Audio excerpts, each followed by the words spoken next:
جناب مفتی سعید صاحب.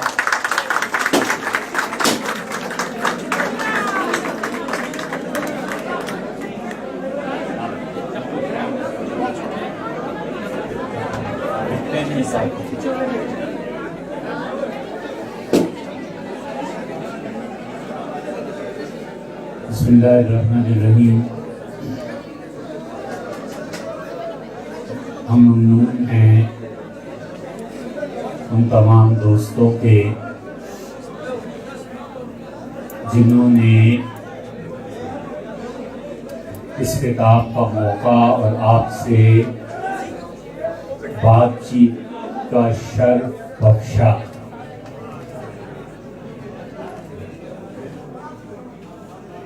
اور بات تو در حقیقت تعلیم پہ ہونی چاہیے تھی، لیکن کہا یہ گیا کہ ہم اخلاقیات کے موضوع پر گفتگو کریں. موضوعات ایسے بھی ہوتے ہیں کہ ایک فکرے سے دوسرے فکرے کا ربط نہ ہو، اور موضوعات ایسے بھی ہوتے ہیں جو سلک میں پروئے ہوئے اور ہر جملہ دوسرے جملے کے ابہام کی وضاحت کرتا ہے.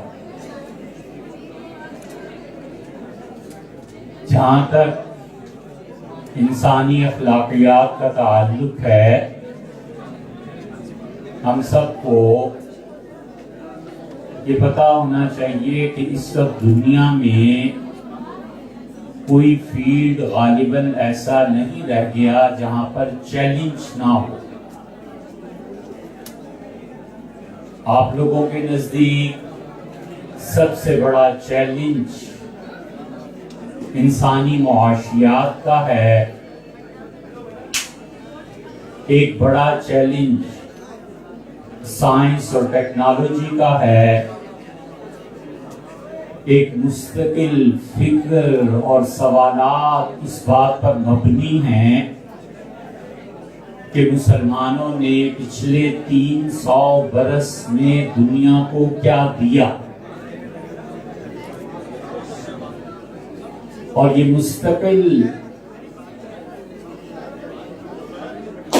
ایک سوالیہ نشان ہر کوئی لگاتا ہے کہ یورپ اور امریکہ کی ترقی کے سامنے ہم کیوں بے بس ہیں. بالکل ایسے ہی جیسے اکانومی میں اور جیسے سائنس میں پورا ایک چیلنج ہے، انسانی اخلاقیات میں بھی چیلنج ہے. اور اگر کبھی جا کر آپ آج کی بات کو سوچیں تو اس وقت پوری دنیا میں غالباً سب سے بڑا چیلنج یہی ہے. آپ خود انصاف کریں اور آپ خود تجزیہ کریں، انالائز کریں، تو غالباً آپ اسی نتیجے تک پہنچیں گے کہ دنیا میں اس وقت مسلمانوں کو سب سے بڑا چیلنج کیا درپیش ہے. انسانی اخلاقیات وہ اگر آپ انالائز کریں گے تو آپ جانتے ہیں کہ اللہ نے ایک چیز انسان کی طبیعت کو پیدا کیا ہے، اور انسانی طبیعت اس بات کا فیصلہ نہیں کر سکتی کہ کیا چیز نفع دیتی ہے اور کیا چیز نقصان دیتی ہے. بچہ آگ کی طرف لپکتا ہے اور وہ شعلے کو تھامنا چاہتا ہے، اور وہ سمجھتا ہے شاید یہ کہ بہت اچھی چیز ہے اور بات صحیح ہے، پرکشش چیز ہے، لیکن انسان کی طبیعت یہ فیصلہ نہیں کر سکتی کہ یہ چیز میرے لیے فائدہ مند ہے یا نقصان دہ. انسانی طبیعت فقط کسی چیز کے گوارا کرنے اور کسی چیز کے ناگوار گزرنے کے متعلق اسیسمنٹ دیتی ہے، اس سے زیادہ انسانی طبیعت کچھ کر نہیں سکتی. انسانی طبیعت یہ چاہتی ہے کہ شدید بارش کے موسم میں وہ قمیص اتار کے مارکیٹ جائے، اور من چلے ایسے کر بھی لیتے ہیں، لیکن ظاہر ہے کہ اس کی طبیعت کا فیصلہ ہے، اور انسانی طبیعت کے بعد دوسری چیز جو اللہ نے انسان کو عطا کی ہے وہ عقل ہے۔ عقل فیصلہ کرتی ہے کہ کیا چیز نفع دیتی ہے، کیا چیز نقصان دیتی ہے۔ طبیعت اور عقل آپس میں ٹکراتی ہیں، جی چاہتا ہے کہ یہ کام کر لے اور عقل منع کرتی ہے کہ بالکل نہیں کرنا۔ جی چاہتا ہے کہ رات کو 10 گھنٹے سو جائے اور مغرب سے لے کے اور صبح تک سوتا رہے، اور عقل منع کرتی ہے کہ نہیں اتنا سونا مناسب نہیں، یہ کام کرنے ہیں۔ تو انسان کی طبیعت اور عقل میں ٹکراؤ ہوتا ہے، اور طبیعت اور عقل جس چیز پہ اتفاق کر لیں، دنیا کا بڑے سے بڑا گناہ اور بڑی سے بڑی نیکی سب آسان ہو جاتی ہے اگر طبیعت اور عقل آپس میں موافقت کر لیں۔ عمر بن عبدالعزیز رحمۃ اللہ علیہ کسی نے پوچھا تھا کہ نیکی، تو انہوں نے کہا سب سے زیادہ خوشگوار نیکی میرے لیے وہ ہوتی ہے آسان ترین، جب طبیعت بھی چاہے اور عقل بھی فیصلہ کر دے۔ طبیعت کہتی ہے کہ دوپہر کو سوئیں، شام کو اٹھا، نہا لیا، فریش ہو گیا، اب عقل کہتی ہے کہ چلو یار 2 رکعتیں پڑھ لیتے ہیں، قرآن سن لیتے ہیں۔ یہ سب سے اچھی نیکی اس کے لیے اس لیے کہ طبیعت اور عقل آپس میں مل گئے۔ اور یہی حال دوسری طرف کا بھی ہے کہ عقل اور طبیعت بڑے سے بڑے گناہ پہ اتفاق کر لیں، بس مستی ہے، سود ساری دنیا کے نظام کو چاٹ رہا ہے، لیکن عقل کہتی ہے کہ تمہارے پاس اس کے علاوہ کوئی تیسرا راستہ معاشیات کا ہے بھی نہیں، یا تو تم کمیونزم میں چلے جاؤ اور ان کی گود میں نہ بیٹھو تو ادھر بیٹھو، تمہارے پاس کوئی تھرڈ وے ہے نہیں۔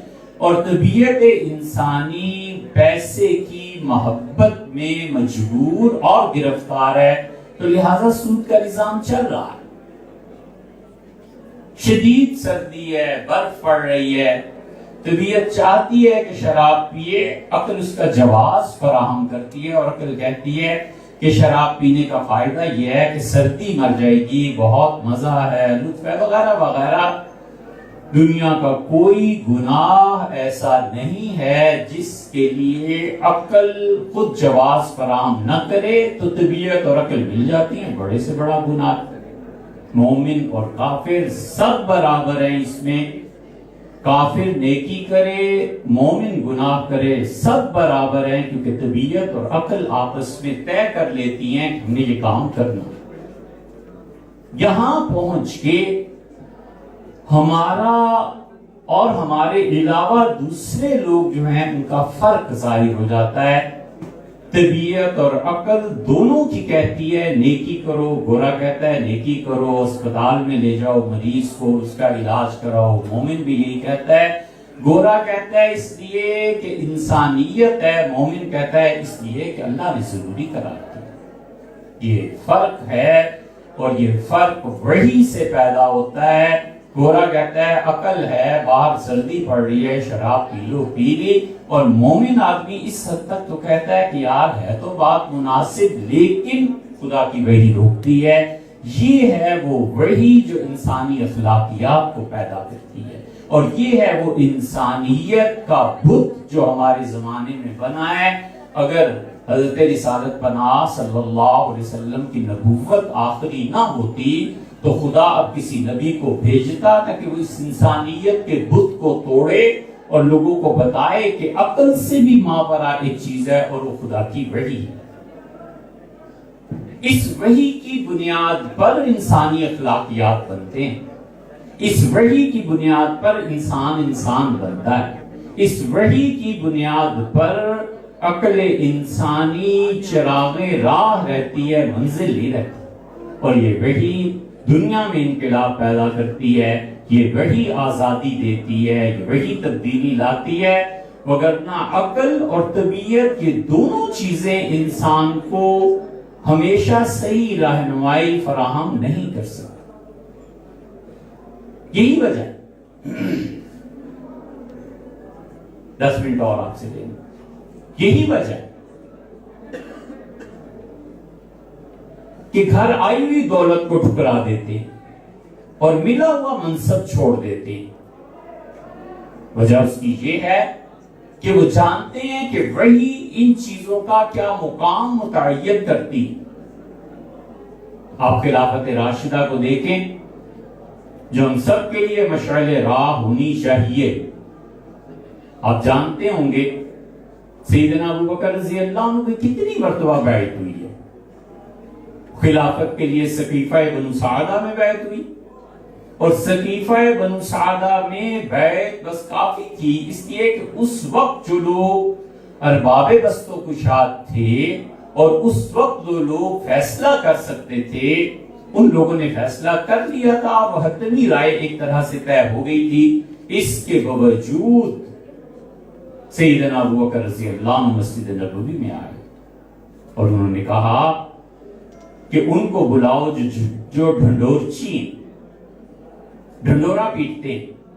طریقہ یہ ہوتا تھا کہ ایک آدمی تبل لے کے اس کو بجاتا تھا. گاؤں والے جمع ہو جاتے تھے کہ کوئی خاص بات ہو گئی تو تبلچیوں سے کہا کہ ہر قبیلے میں جاؤ, مدینہ منورہ کے ارد گرد جتنے بھی لوگ ہیں ادھر جاؤ اور جا کے کہو کہ ابوبکر کی بیعت خلافت کے لیے ہوئی ہے. اس کے باوجود تیسرے دن جو شام کو سورج ڈوبے گا تم لوگوں کو آزادی ہے.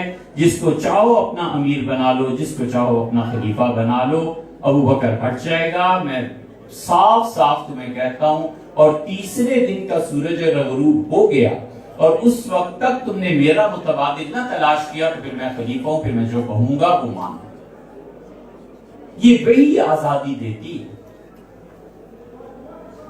یہ ڈیموکریسی کی ایک صورت ہے لیکن اس معاشرے کے لیے جہاں تعصب نہیں ہوتا, جہاں لوگ تعصبات میں بٹے ہوئے ہوتے ہیں. زبان کا تعصب, قبیلے کا تعصب, مذہب کا تعصب, فرقے کا تعصب,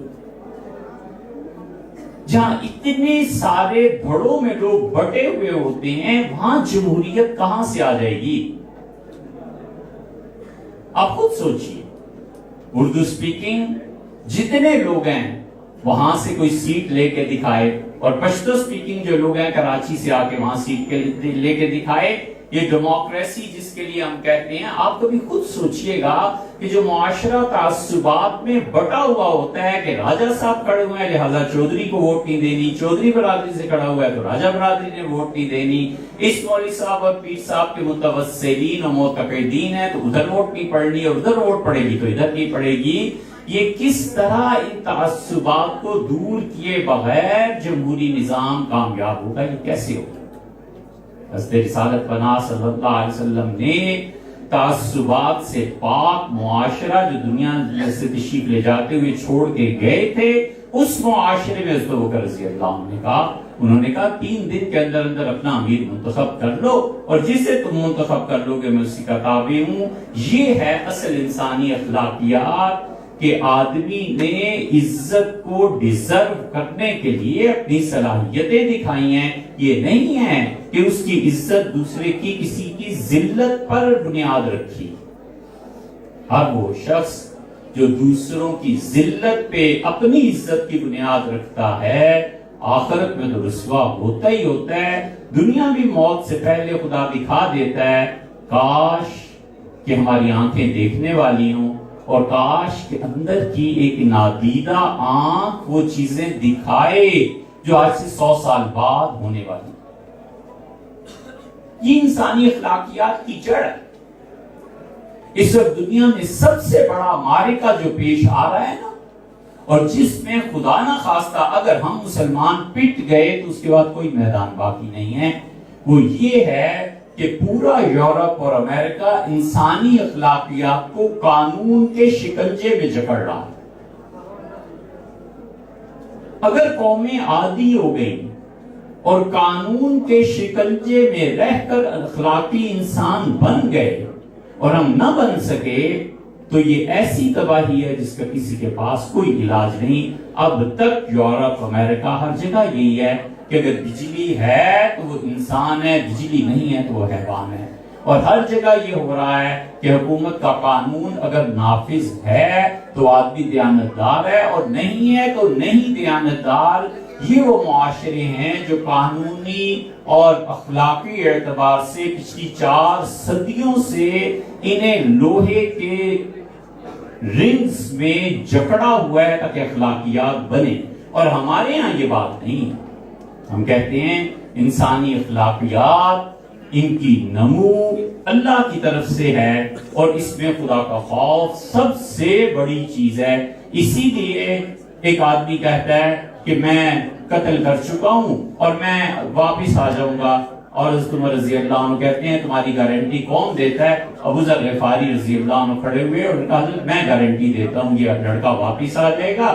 اور تیسرا دن تھا اور لوگ تیار بیٹھے ہوئے تھے کہ اس نے قتل کیا تھا اور ابو ذر نے ضمانت دی تھی ہمارا بھائی قتل ہوا ہے اور اس کے عوض میں سے قتل کر دیا جائے گا ابو ذر کو. اور سیدنا عمر رضی اللہ عنہ پریشان ہوئے اور عین سورج ڈوبنے سے پہلے وہ آدمی آیا اور اس کا راستے میں یہ دقت پیش آ گئی تھی, میں نے آپ سے وعدہ کیا تھا 3 دن میں آؤں گا, آج تیسرا دن آ گیا, مجھے قتل کر دو.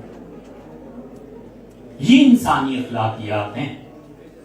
اگر ہم تبدیلی نہیں لائیں گے اور یورپ میں امریکہ میں ایسا ماحول پیدا ہو گیا کہ قانون کے جبر کے علاوہ بھی وہ اخلاقیات پر قائم رہے تو یہ سب سے بڑی شکست ہے مسلمانوں کی. اس جیسی شکست نہ آج تک ہوئی ہے نہ کبھی ہوگی. شاید ایک دن اب تک 1400 سال میں امت میں ایسا گزرا ہے. بغداد کا سقوط, اسپین کا ہاتھ سے نکل جانا, کوئی سانحہ اتنا بڑا نہیں ہے جتنا بڑا سانحہ ایک مرتبہ گزرا ہے جب ہمارے نظام تعلیم کو الگ کر دیا گیا اور انہوں نے فیصلہ کیا کہ اگر آپ نہیں پڑھے ہوئے تو آپ کے لیے کوئی جاب نہیں ہے اور اگر آپ پڑھے ہوئے ہیں تو آپ کے لیے جابز کھلی. حضرت عمر سے پوچھئے گا, کسی وقت آپ کی ملاقات ہوگی, یہ جب اکنامکس پڑھ رہے تھے تو ان کے بڑے اچھے پروفیسر تھے, وہ ملے چائے وائے پہ گئی تو انہوں نے اسد کو کہا کہ یہ جو پرنسپل ہے اکنامکس کا یہ کہاں سے آیا؟ اس نے کہا ہم نے تو آپ سے ہی پڑھا ہے, یورپ میں کسی نے لکھا ہوگا. اس نے کہا اسد تھا اور ہو گیا یونیورسٹی کی لائبریری سے مقدمہ ابن خلدون نکال کے لایا اور اس نے کہا اسد یہ مقدمہ ابن خلدون میں لکھا ہے, میں نے ابن خلدون سے یہ سیکھا. نشان راہ دکھاتے تھے جو ستاروں کو, ترس گئے ہیں کسی مرد راہ ادا کے لیے. وجاہت صاحب بار بار ہم سے کہتے رہے یہ کیوں ہے, یہ کیوں ہے, کسی کے بچے انگلینڈ میں پڑھ رہے ہیں, ہمارے بچے ادھر نہیں پڑھ سکتے, یہ کیوں ہے؟ یار اس میں ڈرنے کی کیا بات ہے میرے بھائی, اس میں مسئلہ کیا ہے؟ تیری خاک میں ہے اگر شرر تو خیال فقر و غنا نہ کر کہ جہاں میں نانے شعیر پر قوت ہے. ہمیں اس لیے یہ سلگتے ہوئے ٹاپکس اچھے لگتے ہیں, اس لیے اچھے لگتے ہیں کہ کچھ تو نازک مزاج ہیں ہم بھی اور کچھ چوٹ بھی نہیں ہے ابھی, تو ہمارا حال یہ ہے. ادروائز کیا مسئلہ ہے یار؟ غریب بچے کے لیے کیا مسئلہ ہے؟ امیر کے بچے کو 10 مرتبہ کہنا پڑتا ہے پڑھو بیٹے یہ چیز ہے, یہ چیز ہے, ماں جوتے دلا رہی ہے, باپ گاڑی دلا, پڑھو پڑھو پڑھو. غربت خود سٹرانگ موور ہے اندر. بچہ کہتا ہے میں نے پڑھنا ہے, نہیں پڑھوں گا تو گھر ڈوب جائے. مسئلہ کیا ہے؟ ہم غریب ہیں, کوئی عرض نہیں, ہم تبدیلی لائیں گے. ہم کمزور ہیں, کوئی مسئلہ ہی نہیں ہے. ہمیں اپنی کمزوری کو سمجھنا ہے اور اس کا علاج کرنا ہے. ہم نے اپنی غربت کو دیکھنا ہے اور اس غربت کے بعد اس کو تبدیل کرنا ہے. یہ نہیں ہوا کرتا کہ ہتھیلی پہ سرسوں جم جائے. وقت چاہیے, عزم چاہیے, انسانیت چاہیے, اخلاقیات چاہیے. ہمارا وقت پورا ہوا. بہت شکریہ آپ کا.